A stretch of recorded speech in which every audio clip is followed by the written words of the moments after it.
Hey, everyone. Great to see you. Great to be here.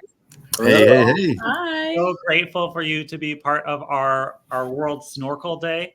And we've just been having a chance to talk about snorkel in different subject areas, and then wanted to do this fun session where we could just invite a bunch of awesome folks that we love and admire to share different ways that you have leveraged the tool, or that you are excited about leveraging the tool.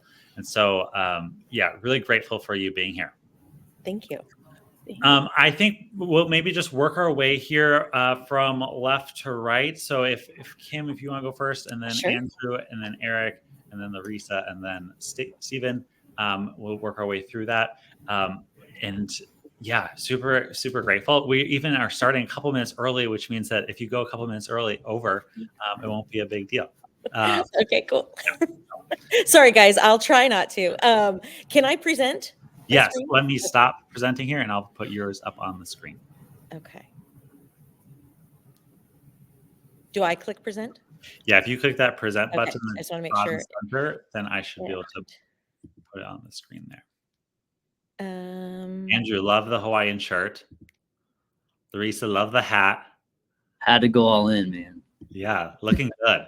You don't want to see I'm at my school right now and they repainted all the classrooms. So my office is an absolute just travesty. So, that's fair. You can look at the beach instead. Look, the beach looks beautiful.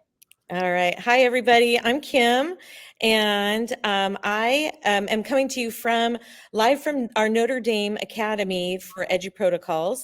I believe you guys had a session this morning, and sadly, I couldn't watch it, about EduProtocols. But in a nutshell, they are lesson frames for learning. And I love that with Snorkl, I can make the students' thinking visible, give immediate specific feedback, and it's easy for repetitions. So I thought I'd give you a rundown of 3 EduProtocols that I think will be key for Snorkl use. First of all, if you're asking yourself, what is an EduProtocol? It's basically a lesson frame for learning, taking from what we've done with students before, but with a little bit of a twist so it works out better. So in the past, we may have done something like a KWL chart, but we always have those kids write down things that they think they know that are wrong. And we don't really want to have as soon as the teacher writes it, it's a valid. And so anyway, that's just a small example of what an EduProtocol is in general. But now I'm going to get to the good stuff. So these are our recipe cards. And one of our most famous EduProtocols and most UDL friendly is Sketch and Tell, where students draw about the prompt that they are given, and then they talk with a friend, or now with Snorkl, about that, and then they write.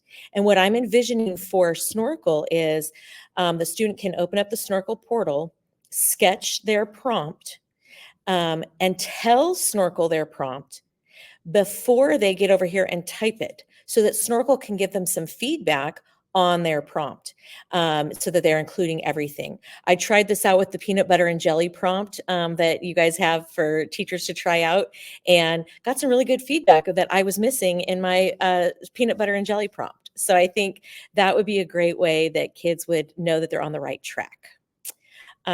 Next rapid fire is our 3x genre challenge. So in the 3x genre challenge, students are using one image or source. They're writing about 3 different genres or writing styles, or 3 different points of view, and they write a paragraph for each one. So my vision for Snorkl would be, you would be setting this up actually as 3 Snorkl activities, because you would want to attach the prompt, or the rubric for each prompt that you provide. But the students would get the chance to find out, am I truly giving a narrative? Am I truly writing enough information for informative? Am I truly getting at the argument and making a claim? So I think Snorkl would be a great way to have students get that immediate feedback. And then lastly, a really fun one that's called Buka Kucha. It's a funny name. It's based off of Pacha Kucha. And students are usually reading this could be with their independent reading book, or it could be with a class book. They are given a question about the skill, and then they provide evidence and an image. So here's what a final one probably looks like. And in this one, the student was reading Diary of a Wimpy Kid, And the prompt was tell about a dangerous situation for the character and how that character handled it. So my vision for this is where the student could go ahead and explain what they want to write, get that verbal rehearsal before writing, get some feedback from Snorkl, and then go ahead and type up their response. So that's my quick little way to use 3 EduProtocols in Snorkl. And we have a Facebook group of, we're so close to 18,000 members. I'm super excited about that, but we have free support for life and we love helping each other out.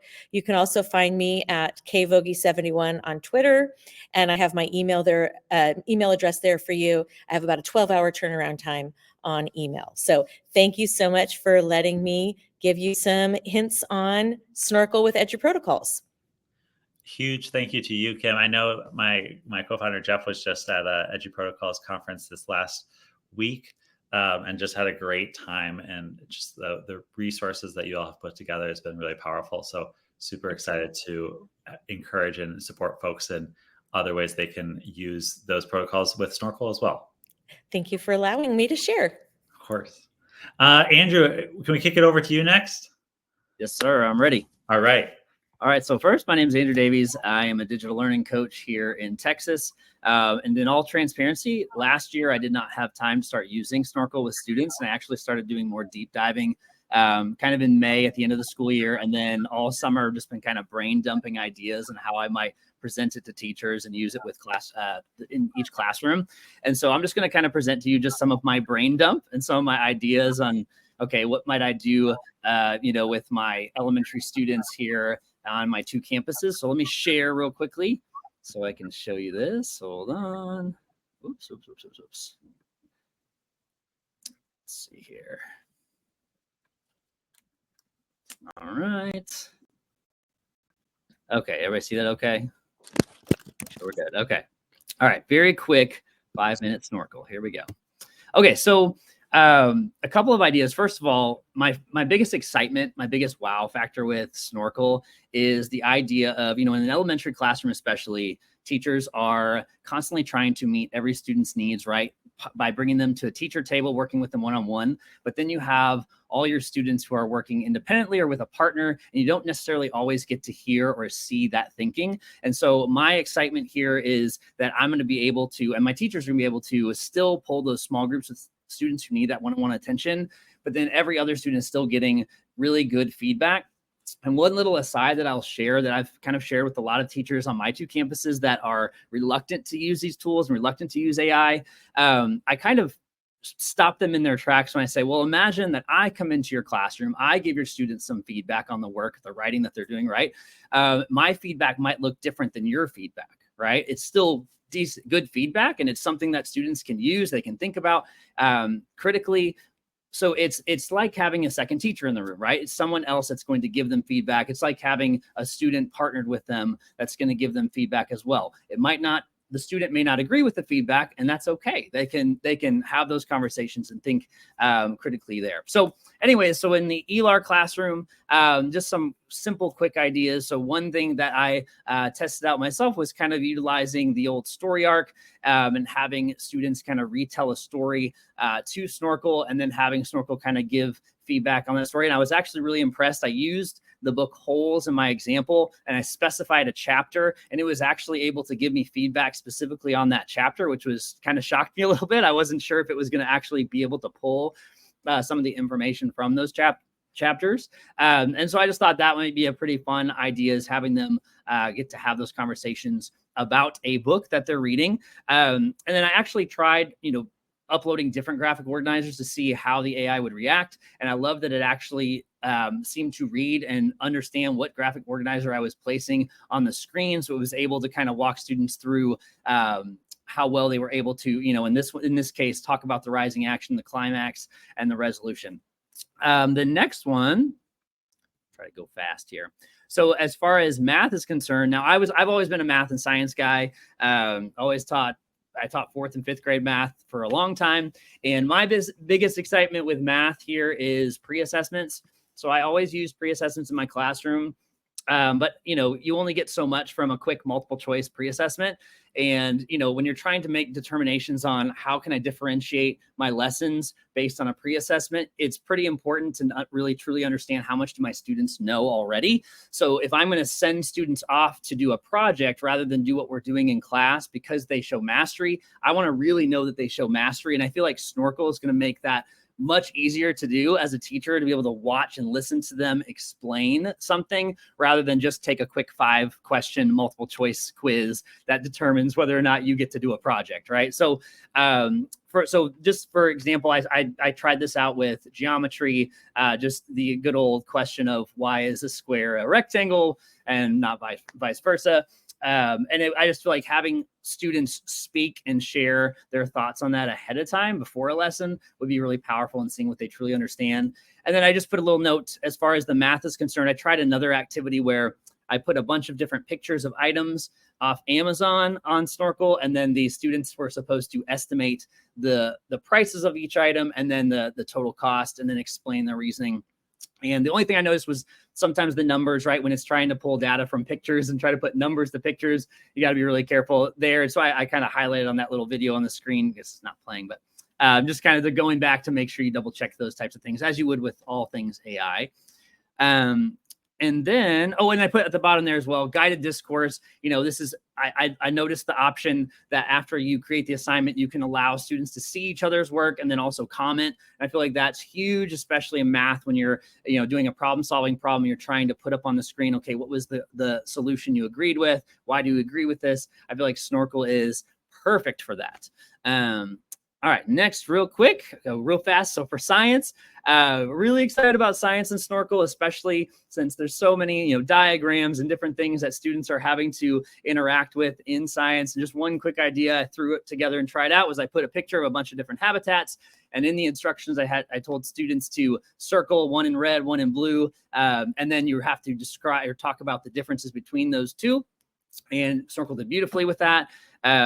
And then I also thought just a kind of a fun idea would be students could, if they're still doing science fairs, I know some places do it, some don't, you can kind of use it as a pitching tool where they can have a conversation with the AI and share what is their idea for their science fair, what would their process be, their procedure, and then let the AI kind of have a conversation back with them, kind of walking them through how to improve their science fair experiment. And then lastly, I was thinking about social emotional learning. So that's a big topic I know in my 2 schools, and just trying to find ways that you could harness this to address that. And so I was thinking of possibly using it as like a journal, like a morning meeting or an end meeting or closing meeting, to close out your day, where students can talk to it and just say, hey, this is how my day went. And for the most part, the feedback was good. It was pretty general for when I tried it, but it was at least kind of motivating and encouraging to the student just to have someone like another voice to listen to them. And I really loved, and this would be something you'd have to obviously have a conversation with your class and let them know, hey, this is a journal, but it's a journal that I can see, right? I loved the insights that the AI brings up at the end, where it can kind of give you some ideas of, okay, a lot of students were talking about, maybe they were having trouble on the playground, right? Maybe that would be a good insight for me as a teacher to address that the next day at a class meeting. But anyways, those are my quick boom, quick brain dump of ideas on how I might try to use these this year with teachers. So that was rapid fire, and that was amazing. Thanks so much for sharing it. I think the use case around pre-assessment, I think is such a great one. Like, there's so much you can do, obviously, as formative assessment or post later on. But even before learning, there's opportunities to really invite students to share and even go back and look at their previous Snorkl recording. I think is a great opportunity, as well as what you said around the self-reflection piece. Some awesome opportunities. So thanks so much for sharing. We're going to jump to Eric next. And Eric, great to have you here. And thanks so much. All right. Well, hey, thanks so much for having me. I'm so excited. I do have sunglasses. I mean, I could put those on if that helps, but now I don't know if I can see. It's a little too dark. So I think I will leave those off. Let me go ahead and share my screen so I don't have to worry about that, and then I can start talking. Let me find the right screen. I've got a couple monitors plugged in here. I believe this is the one that I want to share. Give that a moment to see if that can get added into the mix there. Should be pop. There we go. Excellent. Well, again, thank you so much for letting me hang out with you guys here for a few minutes. I'm going to share two things really quick during my slam portion. The first is when it comes to Snorkl, where I tend to talk about it most of the time is in teacher training. I don't work with students directly myself. I am a tech coach, so I train teachers, and there's a session that I do all about the misuse of AI. If you do want to look into those resources, bit.ly/Kurtz-AI misuse will get you there.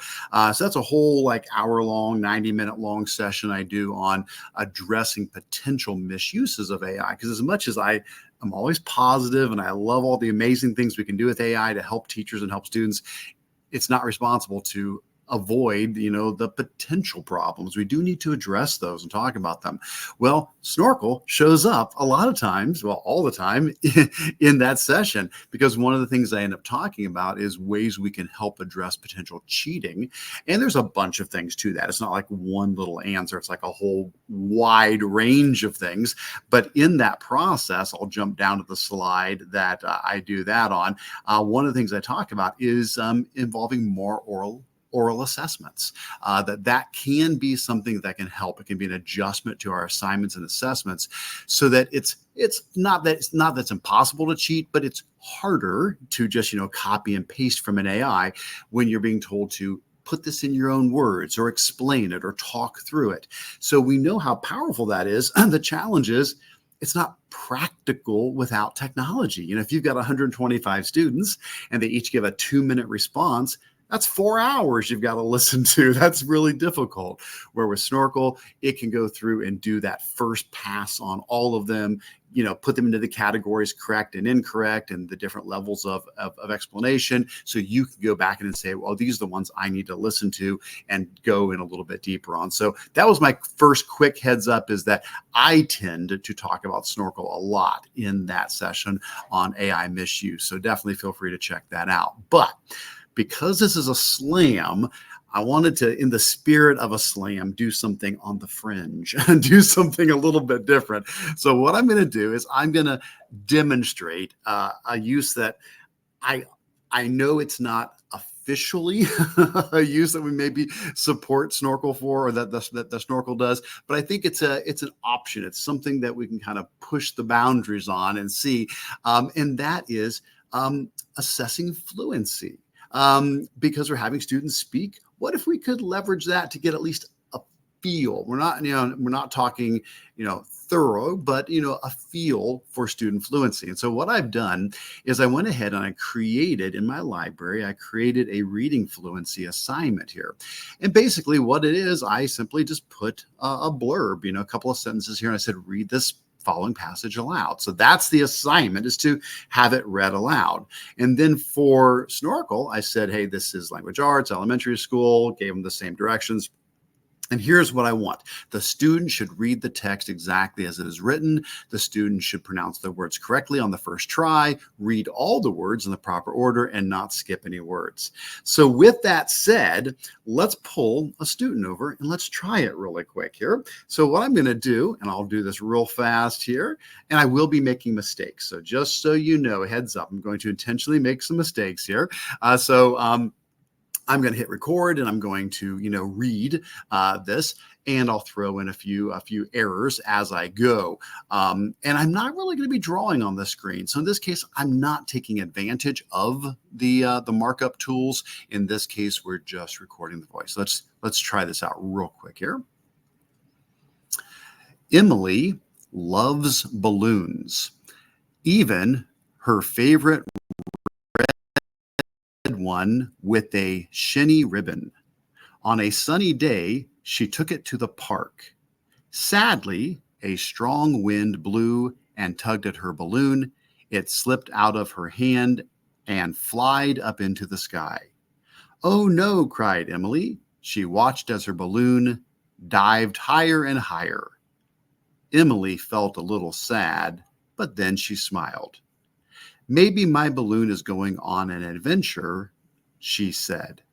Emily continued to play in the park, hopping, hoping her balloon was having a wonderful adventure.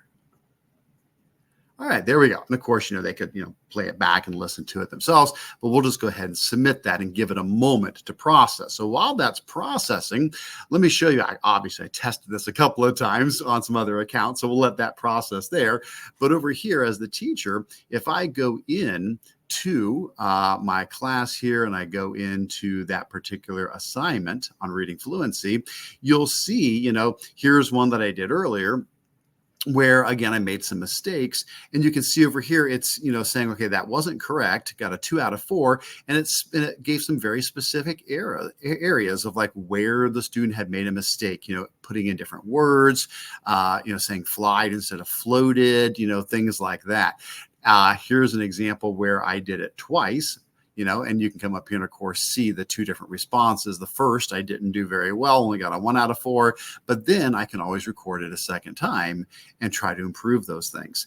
Let's see how the student's response came in this time. Again, very similar. We've got a couple of words that got changed out. We've got, again, some things that were mispronounced.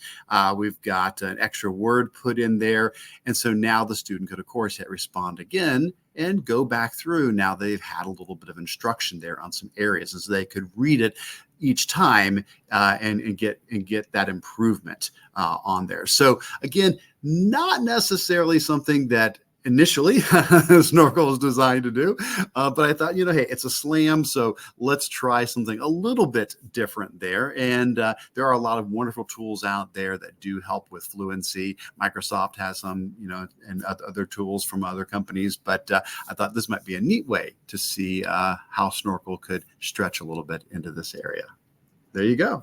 I love it. Appreciate it, Eric. Definitely a different, unique way. I think we've got a lot of folks who are interested in this, and it's something we're continuing to work on, is how can we even better support fluency. And so excited to keep digging in there. Yeah. Thanks so much for sharing, Eric. Absolutely. Larissa, let's throw it over to you. All right. So I get to follow the awesome Eric Kurtz. Thanks so much. All right. I don't know how I got into this lineup, but thank you. All right. Let me present and share my screen. Is it going to let me? Let's hope. There we go.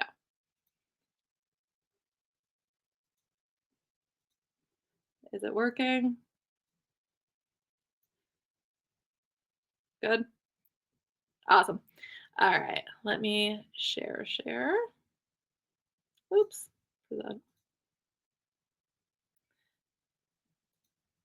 Okay, so my name is Larissa Black, and we're going to do a quick dip. You notice that I didn't put the snorkel stuff on. I put my hat on because I'm more of a beach girl, not an ocean girl. So here we go. As the student perspective, I really wanted to focus on, because I'm an online teacher. I teach earth science. I'm looking at a lot of these things from the student perspective.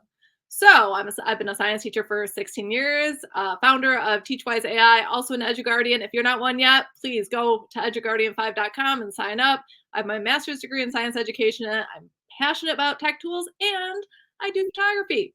So it's the end of the summer right now, right? I hate to say that, but I start back to school on Thursday. So for a lot of us, we're at the end of the summer. And we had all summer to enjoy maybe the pool or the ocean. But here is something that everyone has their own opinion about. Do you slowly get into the water, or do you jump right in? Just who cares what the temperature is? You're just going to jump in because going slowly might be a little more difficult, right? I'm going to share this. I want you guys to see how Snorkl works from the student end. And since we have a couple more minutes than I expected, I'm going to take up some of that time. Thank you for having that extra time here. So let me actually copy and paste that right into here as well. So you can click on the link. What you're going to want to do, though, when you go to this link and try it out, you are going to want to actually pause, or like not pause, but put YouTube kind of on silent, because you're going to be actually answering the questions like the students. So let me show you what it's going to look like. Okay, so you are going to click on that link that I sent directly there in the chat. Then you will see, okay, log in with Google or log in with Microsoft. Hopefully you're already logged in. Hopefully you have a Snorkl account already. If not, it takes seconds. It does not take very long. Then you are going to click on Start Response, and you will see a picture just like what I had in the Canva presentation. And I want you to follow the directions there.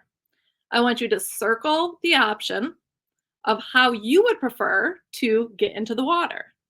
And then I want you to use your power of persuasion. So persuade others that your choice is the best choice and why it is the best choice. So give me some logical reasoning, some supporting evidence, or any other kind of compelling argument. You're going to record, draw, and submit. So I'm going to give you guys like a couple minutes to be able to do this. And let me start the timer. Show timer. We do not need 5 minutes. We'll do 2 minutes. And should I put music on for those of you who are just going to hang out for a little bit? We're going to have dramatic music. Oops.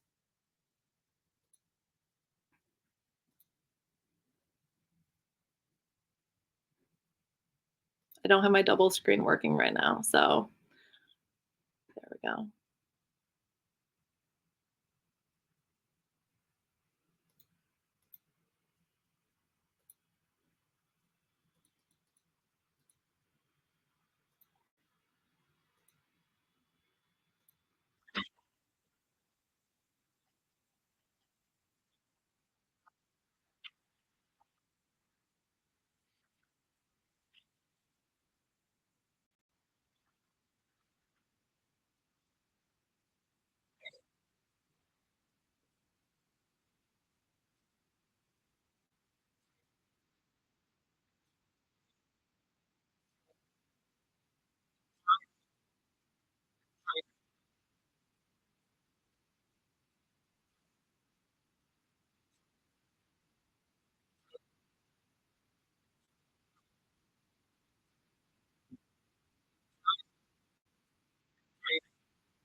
Okay, sorry, I'm not able to see the, I'm not able to see this at the same time. Hold on 1 second. I think somebody asked for the code. Here is the code again. Oh, I see John and Jeff has got it all set up. Oh, it's not letting me share that because I'm not the one in charge. Gotcha. Okay. I'm not used to not being in charge of the whole thing. So, all right.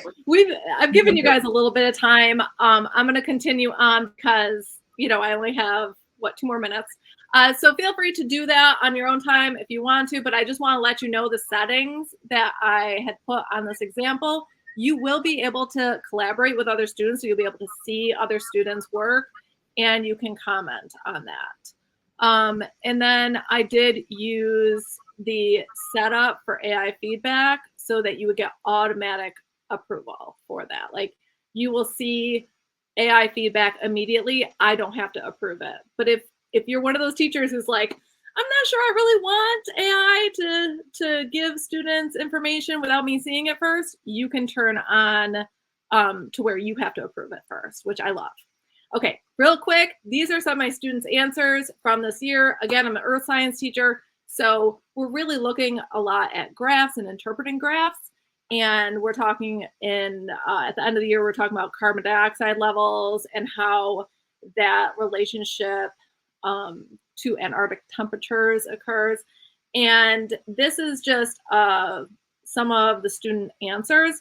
Now, I'm not playing it because I didn't get approval from the students to play their voices, but you can see that whatever they answered, they did a good job, and you've got that grow and glow type of feedback happening.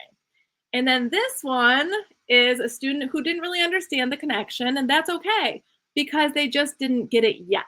And I don't know if anybody watched Sesame Street and loves Sesame Street, but the power of yet is forever. It's not just for kids, right? So it's giving them some feedback saying, hey, it's okay, you don't get this yet, but let's talk about what that pattern is and how that relationship happens. All right, so there it is, 3:25. We still got the 5 minutes left. Thank you guys so much. I am going to stop sharing now.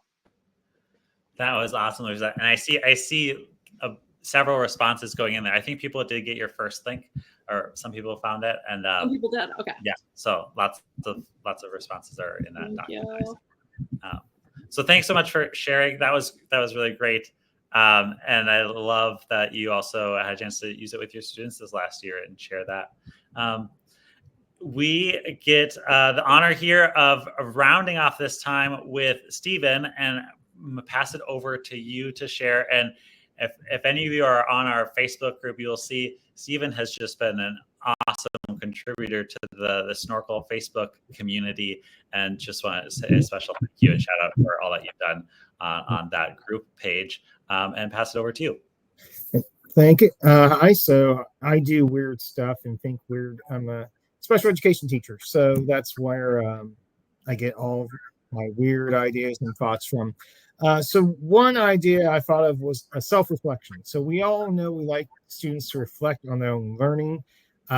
So this follows the good old Southern philosophy of you do you, boo, meaning you don't have to do things exactly as you see them. This isn't like a perfect Canva presentation like I saw so many of you do. This is just simply my thoughts of what it could look like. So I have one set up for behavior throughout Monday through Friday. You can set up for 1 day, 2 days, however you like. You can have a different scale. I thought a scale from 0 to 2 is easy. For students, 0 meaning, you know what, I had a very bad day. I prevented people from doing their work. 1 is, teacher told me to stop once. I got things done. I did okay. And 2 meaning, I did everything teacher asked me to. I was a model student. And then we go on to, I put the standard that was worked on during the week. I just copy and paste the standard. This is about ratios in 6th grade in the state of North Carolina. That's where that comes from. And so I also took that standard and I broke it down using actually never AI tool when it comes to unpacking standards. And they came up with 3 different areas. So these are like learning targets. So if you're making your lesson throughout the week, these are probably the 3 areas that you were hitting. Identifying ratios, find equivalent, and interpret unit ratios. And so the first bit is I did great with what? And so they could circle and saying, well, I did great with identifying ratios. I really struggled to find an equivalent ratios. It's just there so they can give their better answer to, because I thought if they didn't have an idea of what to say, they may struggle with what I did well with and what I did weak on. So I just put some keywords there to help them along. And at the end, I put, what is the goal you have for yourself next week? Is it, to do better subtraction, could be better in one of these areas if the unit continues. And of course, how can a teacher or family help? So I made that. I put in a nice little Google drawing, which I'm going to share on Facebook at the end. So join the Facebook group and you get all of these things. So what I did, I got as an image, then I went to Snorkl, then I put it on as a student reflection. So I put it up, I did the AI to do feedback. And then as you can see, I did a fair job. And I realized that there was the texting tool. I'm like, oh, well, I could type it a lot better than trying to write it on the mouse. And so I did all those things. had a fair job, missed a mark on some things, did great with other things. Yay me. Now, where you could go from here as a teacher is actually go up here and you can see the download. What happens when you download is it becomes a video. So in this video, I download it to my computer. Then I actually upload it into a Google Drive, a class of Snorkl. And so I labeled this 11 student test. And then I have an individual student folder. I put their video on. So now you can hear the video. And now it's there. So it's saved in Google Drive. That's their video. Now it did not, as you can see in the video, it did not save the feedback. So I actually just made a document. I labeled it week 1. So the video feedback and the Snorkl feedback line up. And now I just copied and paste the little sections together. It might be easier just to actually take a snippet and then screenshot and then paste it on right there. But I just put on document that way. And then I made a folder so I could put the students in the weeks. So every week of feedback, I put it on. And what's more importantly is, since this is a student folder, what you could do is actually share it with parents. You can share the link with parents. You can send it as an email to parents saying, hey, this is what your student felt this week. And you can have meaningful student conversations with their parents, or it could lead up to like a flip pre-conference situation. So it's all there. So they talk to their student before they go to parent-teacher conference, and your work is almost all done. So that is, I got as quickly as I can. 3:30. So there you go. Amazing.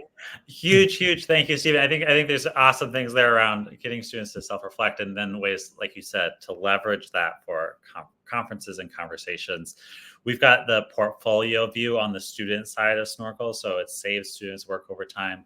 And we think there's some really rich opportunities. We're excited to explore more about ways to support things exactly like what you're talking about right now. Is how do you share that with parents in meaningful ways? How do you leverage that for self-reflection in meaningful ways?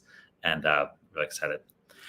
I want to once again thank all 5 of you. Kim had to jump off early, but I really appreciate you all sharing the different ways that you're thinking about Snorkl and sharing it with all the teachers and leaders and folks who are watching today.